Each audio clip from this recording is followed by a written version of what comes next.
يعني ونحن نتابع كمنطق أمامنا. بالفعل ليستر سيتي بحاجة إلى لاعب بحجم سليماني أمام هذه الكرات داخل منطقة الجزاء، وهو لاعب خطورته داخل المنطقة.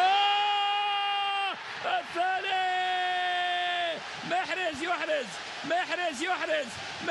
يحرز. نعم، قلت أنه سيحرز. شكون أنت يا رياض؟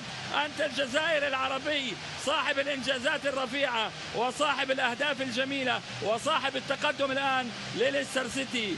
رياض محرز أعطانا الانطباع قبل أن يسجل، ذهنه حاضر، يراوغ، يسدد، ها هو يتحرك، ها هو يسدد، ها هو يهيئ، يتلاعب بالدفاع ميسرة ميمنة، وفي النهاية كعادته يهيئها باليسار، يطلقها باليمين من تحت ياكوبوفيتش. وشكون أنت يا رياض؟ أنت النجم العربي الجزائري المبدع دائما، صاحب الهدف الثاني الجميل جدا.